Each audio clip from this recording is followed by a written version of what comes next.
آپ کو پتہ ہے کہ جو نظر لگتی ہے نا خاص طور پر، اور جس سے بہت سی بیماریاں آتی ہیں، اس پہ اب تحقیق بھی ہو رہی ہے پیراسائیکالوجی میں، کہ نظر سے جو ریز اٹھتی ہیں وہ انسان کے جسم میں، یعنی نیگیٹو ریز جو خاص طور پر آتی ہیں، حسد کی نظر ہوتی ہے جیسے، تو وہ آ کے ایک ریئیکشن کرتی، کیمیکل ریئیکشن ہوتا ہے اس کی وجہ سے بلڈ میں، جس سے کچھ بیماریاں پیدا ہوتی ہیں۔ حدیث میں آپ کو سنا دیتی ہوں۔ حضرت ام سلمہ سے روایت ہے کہ آپ صلی اللہ علیہ وسلم نے ایک لڑکی کے چہرے پر کالے پیلے رنگ کا نشان دیکھا تو آپ نے فرمایا اسے نظر بد لگ گئی ہے، اس پر دم کرو۔ حضرت جابر کہتے ہیں کہ آپ صلی اللہ علیہ وسلم نے آل حزم کو سانپ کے ڈسنے کی وجہ سے دم کرنے کی رخصت دی، اور آپ نے اسما بنت امیس سے پوچھا کیا وجہ ہے کہ میرے بھتیجے کمزور ہیں، کیا فقر و فاقہ کا شکار ہیں، یعنی کھانے پینے کے باوجود یہ کیوں کمزور ہیں، کیا ان کو کچھ کھانے کو نہیں ملتا؟ انہوں نے کہا نہیں، بلکہ انہیں نظر بد بہت جلد لگ جاتی ہے، تو آپ نے فرمایا ان پر دم کیا کرو۔ یعنی جس بیماری کی سمجھ میں نہ آئے کہ کھائے پیے بھی انسان جوان بھی ہو لیکن اس کو صحت ہو ہی نہ، کوئی ظاہری سبب معلوم ہی نہ ہو، تو ایسے شخص پر دم کرنا چاہیے۔ حضرت عائشہ صدیقہ کہتی ہیں کہ رسول اللہ صلی اللہ علیہ وسلم نظر بد کی وجہ سے دم کرنے کا حکم دیتے تھے۔ حضرت انس کہتے ہیں کہ آپ صلی اللہ علیہ وسلم نے نظر بد اور بچھو وغیرہ کے ڈسنے سے اور پھوڑوں سے دم کرنے کی اجازت دی، یعنی پھوڑے وغیرہ جو ہوتے ہیں نا اس پر بھی دم کی اجازت دی، تو جسمانی بیماری ہے نا۔ اور نظر کے بارے میں تو یہ بھی کہا گیا ہے، حدیث میں آتا ہے کہ نظر بد کا لگنا حق ہے، انسان کو اونچے پہاڑ سے گرا سکتی، کیونکہ ہوتا کیا ہے کہ جب ایک خاص اینگل سے دیکھا جاتا ہے تو دوسرے انسان کے جسم میں جیسے لرزہ سا آ جاتا ہے نا، اور انسان ہل جاتا ہے۔ اس کی دلیل قرآن میں بھی ہے، ایک سورت کے آخر میں آتا ہے وَإِن يَكَادُ الَّذِينَ كَفَرُوا لَيُزْلِقُونَكَ بِأَبْصَارِهِمْ لَمَّا سَمِعُوا الذِّكْرَ، کہ قریب ہے کہ کچھ کافر آپ کو اپنی نگاہوں سے کیا کر دیں، پھسلا دیں جب یہ قرآن سنتے ہیں۔ یعنی وہ سننے نہیں آتے تھے، صرف آپ کو گھورتے رہتے تھے۔ اور کس لیے گھورتے رہتے تھے؟ تاکہ آپ بول نہ سکیں، آپ لرز جائیں، ڈگمگا جائیں، اپنا کام چھوڑ دیں، بری نیت سے آتے تھے۔ وَيَقُولُونَ إِنَّهُ لَمَجْنُونَ، کہتے ہیں کہ یہ تو مجنون ہو گیا۔ آپ صلی اللہ علیہ وسلم نے فرمایا نظر بد حق ہے، اگر تقدیر سے کوئی چیز سبقت لے جا سکتی ہوتی تو وہ نظر بد ہے۔ پتہ کیسے چلے؟ چل جاتا ہے، پتہ کیوں نہیں چلتا؟ مثلاً آپ کا بچہ ہنس رہا تھا، کھیل رہا تھا، دودھ پی رہا تھا کہ اچانک کوئی شخص آیا اور جب وہ اٹھا تو بچے نے شور کرنا شروع کر دیا، اور پتہ چل جاتا ہے۔ بعض اوقات گھر ہی کے لوگوں کی لگ جاتی، بعض اوقات محبت سے بھی لگ جاتی، کہ بچہ کھیل رہا تھا، آپ دیکھتے کہ وہ گر پڑا، اچانک رونا دھونا شروع ہو گیا، سر پٹ گیا۔ حدیث میں آتا ہے نظر بد انسان کو موت تک اور اونٹ کو ہانڈی تک پہنچا دیتی ہے۔ اونٹ کو ہانڈی تک پہنچانے کا مطلب کیا ہے؟ ذبح کرنا پڑ جاتا ہے، تڑپنے لگتا ہے۔ آپ صلی اللہ علیہ وسلم نے فرمایا اللہ کی قضاء اور تقدیر کے بعد سب سے زیادہ نظر بد کی وجہ سے میری امت میں اموات ہوں گی۔ آپ صلی اللہ علیہ وسلم نے فرمایا نظر بد سے اللہ کی پناہ طلب کیا کرو، کیونکہ نظر بد کا لگنا حق ہے۔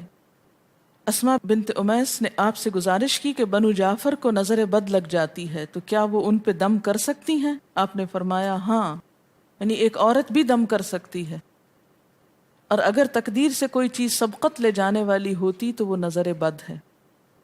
آپ نے فرمایا بے شک نظر بد انسان پر اثر انداز ہوتی ہے، حتیٰ کہ اگر وہ ایک اونچی جگہ پر ہو تو نظر کی وجہ سے گر بھی سکتا ہے، یعنی فزیکلی بھی اثر انداز ہوتی۔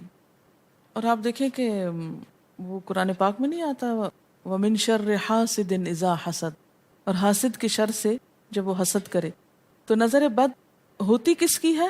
حاسد کی ہوتی۔ بری نظر کس کی ہوتی ہے؟ حاسد کی۔ تو جو صبح شام 3 دفعہ یہ پڑھتے رہیں ان کو حاسد کچھ نہیں کر سکتے، ان کا کچھ نہیں بگاڑ سکتے، جتنا چاہیں گھورتے رہیں۔ اسی طرح ابن کثیر نے کہا کہ نظر بد کا اللہ کے حکم سے لگنا اور اثر انداز ہونا حق ہے۔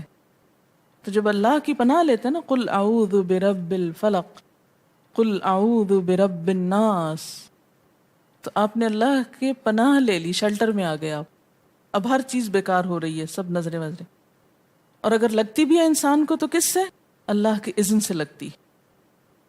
حافظ ابن حجر کہتے ہیں کہ نظر بد کی حقیقت کچھ یوں ہے کہ ایک خبیث الطبع انسان اپنی حاسدانہ نظر جس شخص پر ڈالے تو اسے نقصان پہنچے۔ ابن قیم کہتے ہیں کچھ کم علم لوگوں نے نظر بد کی تاثیر کو باطل قرار دیا ہے، اور ان کا کہنا ہے کہ یہ محض توہم پرستی ہے اور اس کی کوئی حقیقت نہیں، لیکن حقیقت یہ ہے کہ یہ لوگ سب سے زیادہ جاہل اور ارواح کی صفات اور ان کی تاثیر سے ناواقف ہیں، اور ان کی عقلوں پہ پردہ پڑا ہوا ہے، جبکہ تمام امتوں کے عقلاء باوجود اختلاف مذاہب کے نظر بد سے انکار نہیں کرتے. یعنی صرف اسلام میں نہیں، دیگر مذاہب میں بھی یہ کانسیپٹ پایا جاتا ہے، اگرچہ نظر بد کے سبب اور اس کی جہت تاثیر کے سلسلے میں ان میں اختلاف ہے. پھر کہتے ہیں اس میں کوئی شک نہیں کہ اللہ تعالیٰ نے جسم اور روحوں میں مختلف طاقتیں اور طبیعتیں پیدا کی ہیں، اور ان میں کئی خواص اور اثر انداز ہونے والی کیفیات ودیت کی ہیں. آپ دیکھیں کہ لو چلتی ہے تو اثر نہیں ہوتا، اس کا بھی تو اثر ہوتا ہے نا، حالانکہ وہ نظر نہیں آ رہی ہوتی. اور کسی عقل مند کے لیے ممکن نہیں کہ وہ جسموں میں روحوں کی تاثیر سے انکار کرے، کیونکہ یہ چیز خود دیکھی اور محسوس کی جا سکتی ہے. اور آپ دیکھ سکتے ہیں کہ ایک شخص کا چہرہ اس وقت انتہائی سرخ ہو جاتا ہے جب اس کی طرف وہ انسان دیکھتا ہے جس کا وہ احترام کرتا ہے، اور اس سے شرماتا ہو، اور اس وقت پیلا پڑ جاتا ہے جب اس کی طرف ایک ایسا آدمی دیکھتا ہے جس سے وہ ڈرتا ہو. یعنی جس سے آپ ڈرتے ہیں وہ آپ کو دیکھے تو آپ کا رنگ پیلا ہو جاتا ہے. فرمایا یہ سب کچھ روحوں کی تاثیر کی وجہ سے ہوتا ہے، اور چونکہ اس کا تعلق نظر سے ہوتا ہے اور اس لیے نظر بد کی نسبت آنکھ کی نظر کی طرف کی جاتی ہے، حالانکہ آنکھ کی نظر کچھ نہیں کرتی، یہ تو روح کی تاثیر. یعنی نظر یہ نظر نہیں ہے صرف، بلکہ اندر سے روح یا احساسات ہیں جو ٹرانسفر ہوتے ہیں. آپ دیکھیں کہ محبت کی نظر کیا اثر نہیں کرتی؟ کرتی ہے نا. اسی طرح نفرت کی، غصے کی، اور آپ کے چھوٹے بچے خاص طور پہ نظروں کو بہت پہچانتے ہیں. آپ نے دیکھا ہوگا کہ بچے کچھ لوگوں کے پاس فوراً چلے جاتے ہیں اور کچھ لوگوں کے پاس نہیں جاتے. بچوں کی مثال اس لیے دے رہی ہوں کہ وہ معصوم ہوتے ہیں نا، ان کو کسی نے سکھایا پڑھایا نہیں ہوتا کہ ادھر جاؤ اور ادھر نہ جاؤ، اور اگر آپ سکھائیں پڑھائیں بھی تو پھر بھی وہ اپنی مرضی کرتے ہیں، آپ کی نہیں مانتے. تو وہ ایک طرح سے بہترین جج ہوتے ہیں. بعض لوگوں کو دیکھ کے بچے رونے لگتے ہیں، بعض کو دیکھ کے مسکرانے لگتے ہیں. تو یہ ایسا کیوں ہوتا ہے؟ اچھا، اسی طرح اگر کوئی شخص کانسٹنٹلی آپ کو دیکھ رہا تو آپ کانشیس ہو جاتے ہیں، آپ ٹھہر نہیں سکتے. اسی طرح اگر کوئی سٹیئر کر رہا ہو تو اس کی نظروں سے بعض اوقات خوف بھی آنے لگتا ہے. اللہ نے کیسی کیسی طاقتیں انسان کو دی ہیں. سلطان النصیرہ. اچھا، پھر لکھتے ہیں کہ روحیں اپنی طبیعتوں، طاقتوں اور کیفیتوں اور اپنے خواص کے اعتبار سے مختلف ہوتی. سو حسد کرنے والے انسان کی روح واضح طور پر اس شخص کو اذیت پہنچاتی ہے جس سے حسد کیا جاتا ہے. ویسے بھی تو آپ دیکھیں نا، وہ رویے ایک دم آپ پہچان لیتے ہیں. یہی وجہ ہے کہ اللہ تعالیٰ نے حاسد کے شر سے پناہ طلب کرنے کا حکم دیا ہے. حاسد کی تاثیر ایک ایسی چیز ہے جس سے وہی انکار کر سکتا ہے جو حقیقت انسانیت سے خارج ہو. جنوں کی نظر بھی لگتی ہے. یہ میرا قول نہیں ہے، حدیث ہے.